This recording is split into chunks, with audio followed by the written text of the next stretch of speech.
En France, hier, il y avait des élections. Certains élus ont changé, d'autres sont restés en poste. Peu importe, ce matin, le Français est allé au travail comme tous les matins. Il a pris le même trajet. Il a bu le même café. Son loyer est le même.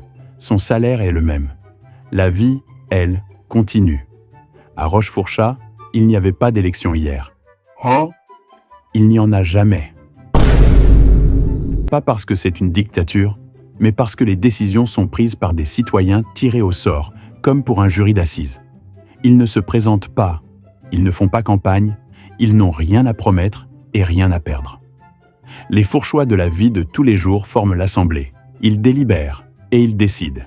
Ils choisissent le chef de la police, le recteur académique, le chef d'état-major. Et si l'Assemblée n'est pas satisfaite des résultats, elle nomme quelqu'un d'autre. Pas lors d'une prochaine élection, mais quand elle le décide.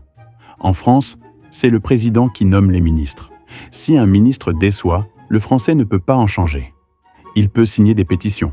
Il peut manifester. Explosion! Il peut écrire à son député. Tout ça existe, mais ça ne change presque jamais rien. Pour rester en place, le ministre doit contenter ceux qui l'ont placé là et ceux dont il aura besoin au prochain scrutin. Il n'a pas les mêmes préoccupations que ceux qui seront affectés par ces décisions. Ce n'est pas une question de corruption.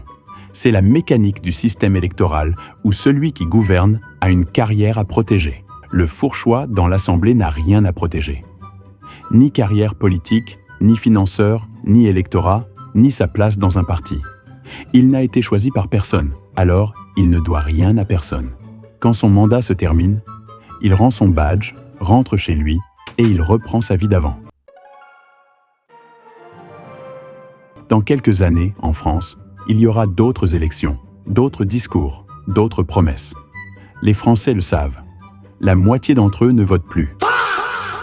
L'autre y va quand même, mais ne se fait plus d'illusions. À Rochefourchat, il n'y a pas de prochain scrutin à attendre. Les décisions se prennent maintenant, par des gens qui ne doivent rien à personne et qui rentreront chez eux après. Mais malheureusement, Rochefourchat n'existe pas.